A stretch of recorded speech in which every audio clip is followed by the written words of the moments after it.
看到吴老星在弹头岛的战斗表现，你还会觉得山治没有大将级实力吗？5个老头具备的4种神级能力他都有。在鬼岛战争中，山治觉醒体内的血统因子，击败赏金13亿2千万的异灾奎因，从曾经古猎王蜕变成金刚不坏之身。不过他的赏金却只有10亿3200万贝利，不仅没有比过索隆的11亿1100万，甚至还没有盛平的11亿贝利高。因此也有人说他不配做海贼王的双翼。直到我们看完吴老星在弹头岛的表现，才明白山治真正的战斗力上限在哪里。萨坦圣是第一个登陆弹头岛的吴老星，展现出最逆天的能力就是超级恢复，被大雄一拳打断头上的犄角和几条腿，也能在短短的几秒钟恢复到原本模样。其他吴老星也都具备这种堪称不死的能力。山治在觉醒血统因子后，也具备了超级恢复，身体的骨头被奎因弄断几十根，也可以在短短的几秒钟恢复如初，这等同让山治在战斗中具备了永久续航。吴老星马兹胜最擅长用火焰攻击，黄猿用镭射光线也无法破坏的防护壁，被马兹胜吐出的火焰轻松破坏。山治的火焰攻击力也属于最顶尖的，尤其是恶魔风角系列的招式，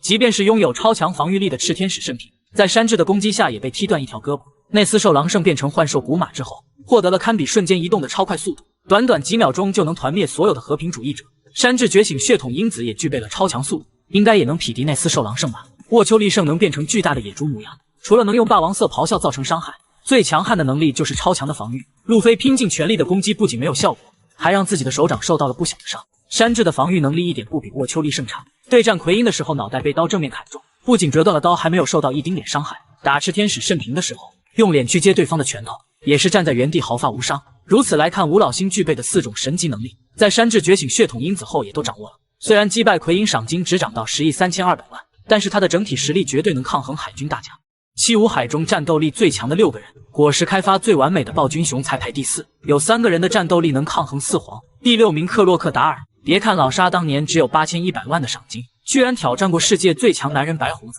曾经还和巴雷特有过战斗，据说是打成平手。巴雷特的实力可不输雷利，在阿拉巴斯坦被路飞打败，一方面是轻敌，另一方面是路飞的主角光环。来到顶上战争，老沙的表现非常好，与多弗朗明哥战斗场面上也是五五开，与世界第一剑豪鹰眼对战，也能让对方乖乖停手，不再继续攻击路飞。后来用一招沙漠大剑劈开赤犬的身体，可见他的实力很接近大将水准。目前老沙的赏金是196500万，不比任何一位皇父的赏金低。第5名多弗朗明哥，明哥和克洛克达尔的实力很接近，两人在顶上战争也是不分胜负。不过明哥已经展示过恶魔果实觉醒能力，吊打过4档状态下的路飞。明哥还拥有霸王色霸气，虽然没掌握霸禅攻击，天赋上比老沙好一点。不过明哥对战罗的时候，暴露出武装色不强的弱点，实力上限也不会很高。第4名暴君雄，大雄绝对拥有接近海军大将的战斗力，对恶魔果实的开发也是堪称完美，不仅拥有堪比光的移动速度，还有超强的回复能力，让人瞬间精神百倍。在香波地群岛时，大雄主动介入雷利和黄猿的战斗，实力应该不输他2人。当黄猿让暴君雄给个交代时，他并没有听从命令，一点没把黄猿当回事。即便是成为没有感情的奴隶，赤犬也得亲自出马，反映出大雄真的很强。第3名女帝汉库克，在七武海中，汉库克是唯一的女性，却被战国夸赞拥有接近大将的实力。七武海制度废除之后，黑胡子带着2名手下前往九蛇岛抢夺甜甜果实，结果大九和戴鹏被瞬间石化，趁着汉库克攻击克比，靠偷袭才抓住女帝。黑胡子自己也说了，一旦自己松开手，也会被甜甜果实的石化攻击打败。从黑胡子畏惧的态度来看，汉库克绝对拥有抗衡4皇的战斗力。第2名鹰眼米霍克，作为世界第1大剑豪，鹰眼的战斗力不用强调，绝对是最顶尖的存在，曾经与香克斯多次打成平手。海军也强调鹰眼的剑术在香克斯之上。目前鹰眼的赏金是35亿9千万贝利，比4皇路飞和巴基还高出很多。鹰眼对武装色的修炼很高，已经打造出黑刀，应该还具备霸禅攻击。第1名黑胡子蒂奇，当年黑胡子击败开始成为七武海，目的是前往海底监狱寻找伙伴。来到马林范多之后，黑胡子击败最强男人白胡子，得到超人系阵果实，之后击败马尔科率领的众多队长，成为名副其实的海上皇帝。不过黑胡子对霸气的修炼不强，被罗用手术果实狠狠揍了一顿。暗暗果实对鹰眼并没有克制作用，说不定黑胡子还打不过世界第1剑豪。有4颗神级果实，黑胡子没有抢到手，能力者全部是帝王，其中3人有大将级战斗力。第1颗是超人系甜甜果实，能力者是波雅汉库克，被世人称为女帝，据说实力很接近大将。得知七武海制度被废除后，黑胡子立马带着2个小弟攻打九蛇岛，大九和戴鹏被瞬间石化。黑胡子趁机抓住汉库克，却不敢下杀手，他很清楚汉库克一旦被干掉，自己的2个伙伴将会永久变成石像。好在雷利在此刻赶到，提议黑胡子先放手，他来确保汉库克解除能力。面对前海贼王的副船长，蒂奇只能乖乖听话，也放弃抢夺甜甜果实。据说甜甜果实是一颗双生恶魔果实，另一种能力是变成海妖美杜莎。当下黑胡子急需动物系的体力和恢复力，也难怪他会盯上甜甜果实。第二颗是自然系烧烧果实，第一任能力者是艾斯。在马林范多被赤犬贯穿身体丧命，多弗朗明哥得到烧烧果实后，利用它作为奖品对付路罗联盟。黑胡子与艾斯相处多年，对烧烧果实的强大力量非常清楚，于是派遣第一船长巴沙斯参战，目的就是将烧烧果实收入囊中。只不过萨博从半路杀了出来，得到烧烧果实后，当着众人的面吃掉。随后萨博与大将藤虎战斗，从场面上看，两人的实力不分伯仲。世界会议期间，萨博从吴老星和伊姆大人的联手攻击下逃走，随后被世人称为炎帝，可见他的战斗力不会逊色任何一位大将。第三颗是橡胶果实，能力者是路飞，当今四皇未来的海贼王。巴沙斯在德雷斯罗萨没有得到烧烧果实，立马将目标对准橡胶果实。果实图鉴上没有尼卡果实的介绍，很奇怪黑胡子为何会要橡胶果实。当时路飞与明哥交战后4档解除，处于不能使用武装色霸气的状态，眼看巴沙斯就要得手了，又是萨博及时出现，一脚将他踹飞。面对巴沙斯对艾斯的羞辱，萨博彻底愤怒，狠狠虐了巴沙斯一顿。第四颗是吞吞果实，能力者是瓦波尔，也是一国之君。吞吞果实对战斗力的提升不算强，用来赚钱却非常的好用，能让瓦波尔被路飞击败后，赚到足够多的钱，重新成为国王。当年黑胡子得到暗暗果实后，立马前往慈古王国找吞吞果实，得知瓦波尔将他吃掉后就离开了，却没有选择干掉瓦波尔抢果实。看来黑胡子对吞吞果实的渴望度并不算高。尾田公开最强的超人系果实，并不是路飞的幻兽种尼卡果实，在香波地群岛救过索隆一命。说起最强的超人系果实，很多人会觉得是阵阵果实，他的能力者是白胡子，也被世人称之为世界最强男人。白胡子的赏金是50亿4600万，仅次于罗杰的55亿6480万贝里。当年在无名小岛遇见罗杰，两人使用霸王色缠绕对轰不分胜负。后来去马林范多救艾斯，战国对白胡子非常忌惮，让手下们不得大意。就连卡普也很认可白胡子的战斗力，强调他拥有毁灭世界的力量，即便是拖着奄奄一息的身体，也能暴揍拥有4皇级战斗力的赤犬。不过黑胡子让阵阵果实的实力下降，居然打不赢觉醒的手术果实。暴君熊的肉球果实能力公开，也有不少海米认为那就是最强超人系，不仅拥有毁灭一座岛屿的破坏力，还拥有让人瞬间恢复的治疗能力，速度甚至能达到堪比光速的瞬间移动。也难怪萨坦圣执意让熊当七武海。不过暴君熊没有击败过顶级强者，肉球果实很难成为最强的超人系。经过鬼岛屋顶一战，路飞的尼卡果实绝对算上的最逆天的果实，不仅拥有世界上最胡来的力量战斗，还拥有心脏之骨能瞬间恢复，甚至还能凭空造物进行战斗，就连世界最强生物凯多都不是其对手。现在的路飞已经成为赏金30亿的4皇，战斗力也绝对在海军大将之上。不过尼卡果实到底属于超人系还是动物系，目前还没有准确的定论。在最新的漫画1101话中，尾田公布了碎碎果实一项非常逆天的能力。波妮不仅能改变他人和自己的年龄，还能让未来的时空产生扭曲。9岁的波妮就利用扭曲时空的能力，变成太阳神尼卡击败了阿尔法。既然波妮能扭曲未来的时空，也可以说碎碎果实拥有预见未来的能力。2年前在香波地群岛，波妮变成一个小女孩，将索隆扑倒在地，应该就是预见到索隆会真的拔刀战斗，干掉天龙人查尔罗斯圣。还有波妮利用碎碎果实变成尼卡，居然比路飞更早成为太阳神，这也大大增加了波妮的战斗力上限，变成罗杰妥妥的4皇级战力。不过碎碎果实扭曲未来时空，以及变成其他人战斗应该什么限定？而且凯多也说了，恶魔果实都是浮云，只有霸气才能凌驾于一切。波妮对霸气的修炼不强，即便碎碎果实很逆天，他的实力也不会太强。为什么说拥有准大将实力的宇智犀流，在吃下隐身果实后，战斗力正在被索隆拉大？当年在海底监狱，伊万科夫强调过，犀流是比麦哲伦更加恐怖的存在。两人的战斗力差不多，但麦哲伦每天拉稀10个小时，战斗时长远远不如犀流。在黑胡子闯入推进城时，麦哲伦主动释放犀流，认可他能抵抗黑胡子海贼团。不过犀流没有听从麦哲伦的话，反而在黑胡子全团中毒时送来解药。当黑胡子邀请他加入时，犀流也没有拒绝，成为黑胡子海贼团的一员。战国是犀流的老领导，见到犀流出现在马林饭多，表现得非常震惊。他担心麦哲伦的生命安危，也为犀流这样的强者加入黑胡子感到担忧。在黑胡子海贼团的2年里，犀流担任第2船长，并吃下了超人系隐身果实。当赏金3亿2千万的莫利亚闯入蜂巢岛，寻找曾经的同伴阿布萨罗姆时，犀流没有选择正面迎战，而是靠着隐身果实，用偷袭的方式打伤莫利亚。从此也能看出来，作为剑士的犀流选择利用恶魔果实来提升战斗力。不过世界最强生物凯多说过，恶魔果实都是服用，只有霸气才能凌驾于一切。罗在对战黑胡子海贼团时也证明过，被毒 Q 用病病果实变成女人后，罗靠着强大的霸气将病毒驱散，重新变回原本的模样。与黑胡子战斗前期，罗一度处于优势，只使用阵阵果实的黑胡子被揍了一顿。直到黑胡子使用暗暗果实战斗后，罗才被黑胡子击败。卡普去蜂巢岛时，也证明了霸气能凌驾于一切，一招银河冲击毁掉一个城镇。与大将亲自战斗，卡普使用霸气让对方不能元素化，用海底坠落秒杀对方。如此来看，溪流所吃的透明果实，在对战索隆的时候不会起到任何作用。跟着鹰眼学习2年，索隆除了学习剑术，还学会了强大的武装色霸气。在德岛对战明哥手下皮卡时展示过武装色霸气碾压对方获胜。进入和之国后，索隆靠着换刀提升了一波战斗力，用黑刀秋水换来妖刀炎魔。作为玉田的配刀，炎魔能释放霸气，这会让索隆的武装色霸气修炼更进一步。对战赏金13亿9千万的炎灾境时，索隆在绝境中觉醒霸王色霸气，斩断尽的一条翅膀，登基地狱之王。此时索隆的赏金也达到11亿1100万倍率。从此也能看出，索隆提升战斗力主要依靠剑术和霸气修炼的方式，正好克制依靠恶魔果实提升实力的溪流。两人的最终决战，溪流很可能会完败。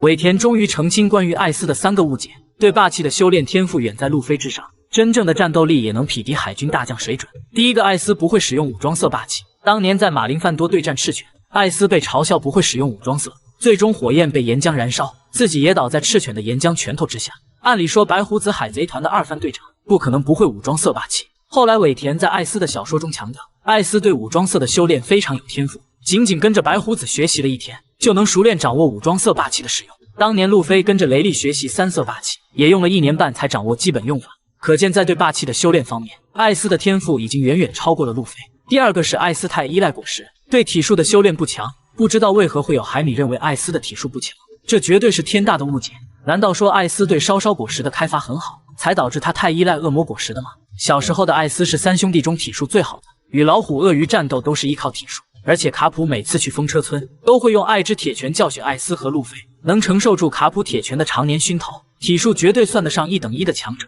还有在巴拿马岛对战黑胡子，烧果实能被暗暗果实无效化，也能与黑胡子战斗到最后时刻，最终炎帝被黑暗吞没战败。黑胡子的手下也强调艾斯的体术很强，不用果实能力也可以不落下风。第三个是艾斯不配做队长，实力最多是中将级别。在加入白胡子海贼团之前，艾斯与圣平大战5天5夜不分胜负。圣平属于鱼人族，擅长在海中战斗，艾斯能与他打平，实力绝对不弱。而且在海贼王漫画1100话中，尾田公布艾斯曾击败过一位气无海，虽然说气无海的水平层次不齐，也能从侧面反映艾斯的实力不算弱。顶上战争的时候，艾斯与青雉有过交手，两人果实互克不分胜负。对战赤犬算是艾斯的战力污点，果实能力和战斗经验都被碾压，赤犬绝对算得上4皇级别的强者。对战受伤的白胡子丝毫不落下风，与青雉大战10天10夜最终获胜，他能击败艾斯也算情理之中的事情。尾田曾在 SBS 中说过，白胡子海贼团的队长不是序号越小实力越强，16位队长的战斗力属于同一水平，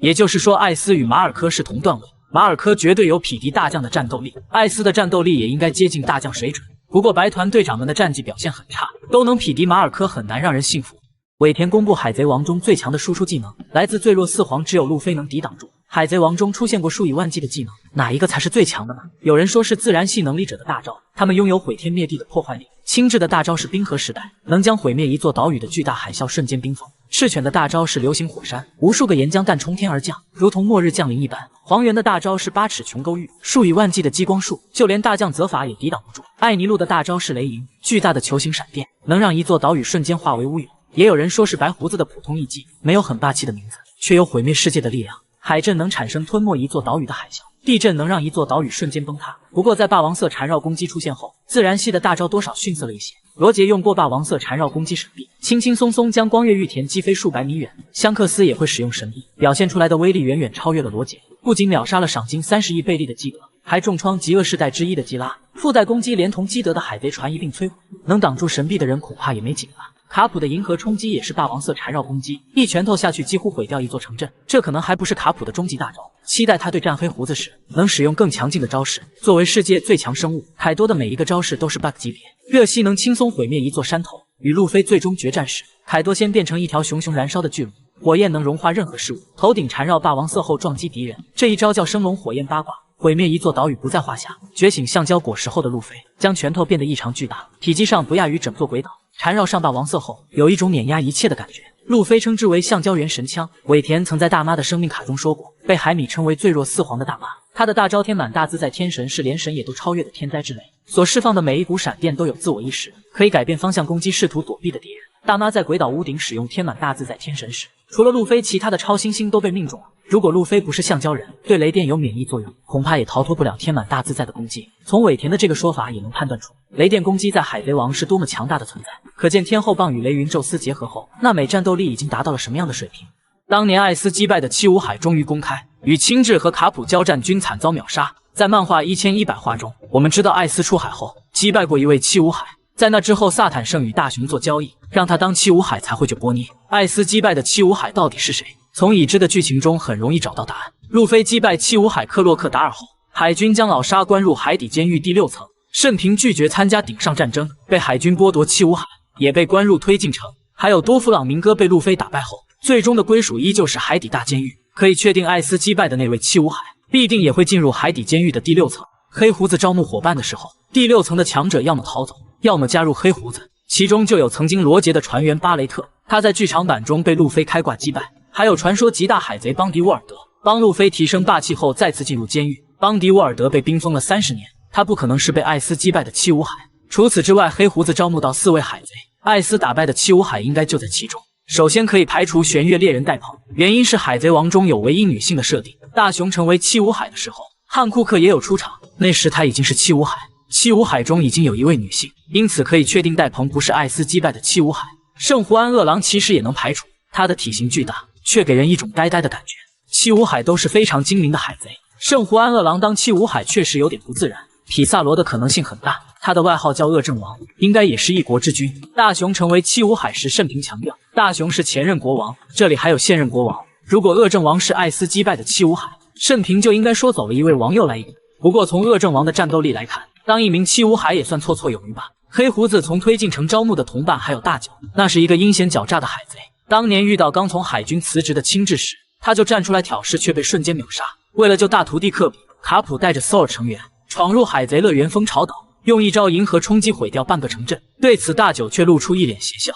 后来也是他第一个站出来攻击卡普，吐出的火焰攻击没有任何效果。在卡普被溪流偷袭重伤后，青雉等人联手将海军英雄彻底击败。大九表现出一副胜利者的嘴脸，可见他是一个非常奸诈的海贼。年轻气盛的艾斯看不惯七武海大九，将他击败泄愤也是合情合理。年仅20岁的萨博为何能成为革命军的总参谋长呢？从资历上来说，暴君雄和伊万科夫都比萨博有资格。多拉格在创立革命军的初期，他们2人就陪在龙的身边。暴君雄是索尔贝尔的国王，论谋略也绝对不会比萨博差太多。别看暴君雄只有2亿9600万贝利的赏金，他的战斗力至少有准大将级别。大雄吃了超人系肉球果实，看起来是废材果实，却被他开发出了各种神级功能。手掌的肉垫可以弹开任何触碰到的东西，斩击和炮弹攻击对他都无效，还能通过挤压空气达到瞬间移动的效果，也能将敌人拍飞到千里之外，甚至还能将虚幻的事物具体化，人体内的伤痛和记忆都能拍出来。在香波地群岛，为了拯救草帽团，暴君雄主动介入雷利与大将黄猿的战斗。从黄猿不敢轻易出手的态度来看，也是认可暴君雄的战斗力不会比自己弱太多。甚至有不少海迷觉得暴君雄就是萨博之前的革命军参谋长，可惜加入了七武海。伊万科夫不仅是马卡巴卡的国王，还是革命军伟大航路的军队长。他吃了超人系荷尔蒙果实，虽然战斗力不如暴君雄，也算得上是一位强者。不过伊万科夫的性格比较奔放，做革命军的参谋长并不是非常合适。从战斗力来说，除了暴君雄，至少还有2位军队长的实力不在萨博之下。在吃下烧烧果实前，萨博的主要输出是武装色霸气外加龙传授的体术。得到烧烧果实后，萨博与大将藤虎战斗不分胜负，其实比藤虎还是弱一点。革命军的队长中，东军队长贝蒂吃了超人系鼓舞果实，像是战场辅助者。南军队长林德伯格是发明家，擅长制造武器，单体战斗力应该不强。西军队长莫莉是一位吃了恶魔果实的巨人子，在100年前就是有名的大海贼，对战大将绿牛没有一点劣势，用3叉戟刺穿绿牛的手臂，实力不会比萨博弱。北军队长卡拉斯吃了自然系莓莓果实，对战大将藤虎也是不分伯仲。卡拉斯用煤灰制造的乌鸦，拥有自我意识，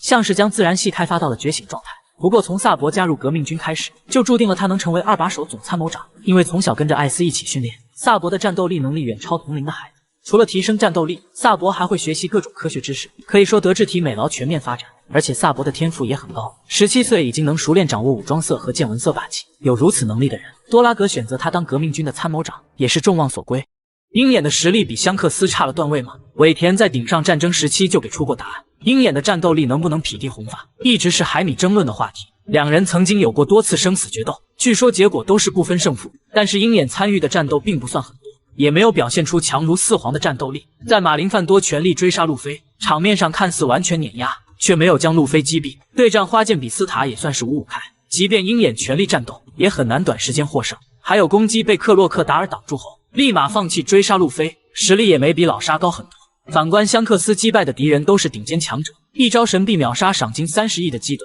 用大将绿牛交手，只是用霸王色远程打击就能吓得绿牛乖乖逃走。还有与大将黄猿交战，所谓的光速移动完全失效，被红发用刀架在脖子上。2年前挡住赤犬的岩浆拳头，也是吓得赤犬脸颊流汗，不敢继续攻击路飞。还有在核心技能的等级方面，香克斯也比鹰眼高出了一个档次。武装色的修炼，香克斯应该比鹰眼差，毕竟没有将格里芬打造成一把黑刀。不过香克斯的剑纹色不仅能预见未来，还拥有让敌人剑纹色失效的剑纹杀。霸王色的修炼，香克斯也是最强的，据说是唯一一个能造成物理伤害的人，而且也掌握了霸王色缠绕攻击，使用过罗杰的招式神臂将基德秒杀。鹰眼的剑纹色能不能预见未来，会不会剑纹杀，剧情中都还没有交代。霸王色霸气，鹰眼一定具备。是否掌握了霸缠攻击，目前还很难确定。其实2年前的顶上战争，尾田就已经交代过鹰眼和红发的实力差距。当时鹰眼见到白胡子抵达马林范多，立马拔出黑刀叶进行攻击，他的目的并不是击败白胡子，而是想测试下自己与最强男人的差距。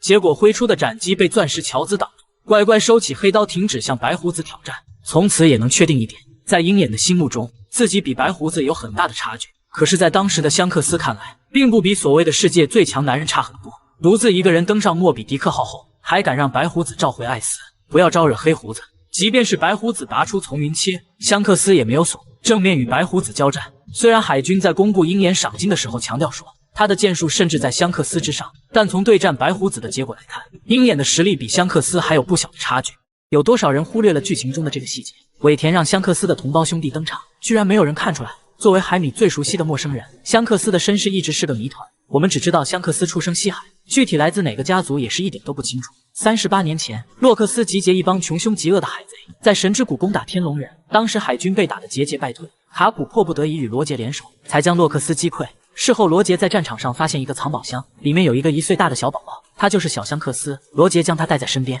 抚养香克斯慢慢长大。有不少海米认为小香克斯在神之谷出现，他的父母或许是被洛克斯攻击的天龙人。在剧场版红发歌姬中，吴老星得知乌塔就是香克斯的女儿后，一度认为乌塔也是天龙人，属于费加兰家族的后代。随后派遣黄猿和藤虎2位海军大将去抓捕乌塔，从此也能推断香克斯与天龙人费加兰家族有很大关系。世界会议期间，香克斯来到圣地玛丽乔亚，找吴老星谈论某个海贼的事情，也让香克斯黑化的言论四起，说他与吴老星做了某种交易。吴老星特地腾出时间见他，还强调香克斯不应该参与到政治中来。随后在伊姆的花枝房间里，路飞和黑胡子的照片被剑砍碎，这很容易让人觉得香克斯与吴老星谈论的海贼不是黑胡子就是路飞。其实这种推测一点也不合理。如果谈论的那个海贼是黑胡子，难道说香克斯找黑胡子的弱点，让吴老星出手去解决掉黑胡子吗？这显然不符合红发海贼团的战斗力，打黑胡子海贼团根本不用其他人帮忙。如果说谈论的海贼是路飞，香克斯是告诉吴老星不要动路飞吗？这也不合理。和之国篇开始后，福兹福暴露多年前香克斯从他手中抢走了橡胶果实，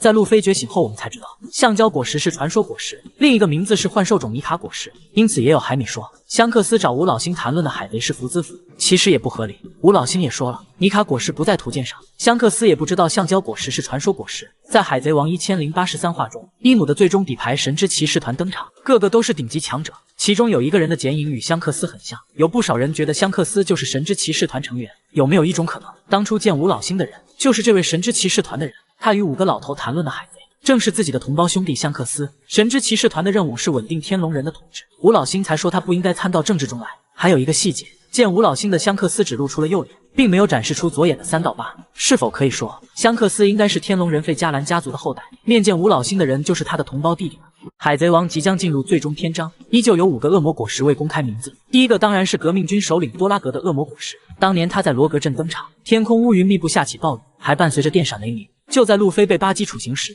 多拉格操控闪电命中巴基，也救了路飞一命。在帮助路飞逃跑时，多拉格制造出超强的狂风，岩石都无法抵御，不难得出多拉格所吃的恶魔果实拥有操控风与雷电的能力。有细心的海米发现，革命军的所有人都戴着防风眼镜，因此推断出多拉格很可能吃了自然系风暴果实。从凯多能制造狂风雷电来看，多拉格也可能吃了特别的幻兽种果实。第二个波尼的恶魔果实，他在香波地群岛登场时，能将自己变成小女孩，也能将海军变成老头和小孩，并且让他们拥有对应年龄的身体机能。不难确定波尼吃了超人系果实，具体能力就是改变人的年龄，对战斗力的提升并不大。遇到霸气强大的敌人，等同没吃恶魔果实。也难怪黑胡子嫌弃波尼的战斗力弱，只愿意让他做自己的压寨夫人。第三个是怪僧乌尔基的果实，能将自身受到的伤害转化为力量和体积，受到的伤害越大，身体巨大化和力量的增加也就会越大。从乌尔基被黄猿重伤来看，吸收伤害应该有上限，达到一定限度也会丧命。对战和平主义者时，乌尔基嘴里念叨着因果报应，难道说他吃了因果果实？这颗果实对他的实力提升很大，拿1亿多的赏金击败过赏金6亿的第4将星。第四个是革命军北军副队长吉隆的果实，他出场时嘴里在吃着望远镜，具体能力目前还不好判断，应该也属于超人系的一种。从吉隆强悍的外形来看，他的果实应该不简单。瓦尔波所吃的吞果实与吉隆的能力差不多，不过瓦尔波能吞的东西大，制造出来的事物也多，很有可能是吉隆所吃果实的上级果实。第五个是拉斐特的恶魔果实，作为难美的最终对手，拉斐特从出场开始就表现得特别神秘。一个人闯入海军基地玛丽乔亚，还敢当着战国和七武海的面出来说话。陪同黑胡子闯入推进城时，拉斐特身后长出一双翅膀，能在空中飞行，还有催眠能力，让敌人按照自己的命令做事情。暂不确定催眠能力来自恶魔果实，不出意外，拉斐特也是吃了某种动物系恶魔果实，应该还有其他特殊的能力。冥王雷利的战斗力再次得到加强，卡普2年前对他的评价一点也没有错。雷利的实力是大将级别还是4皇级别，一直没有准确的定论。陪着罗杰从东海起航，一步步登顶海贼王，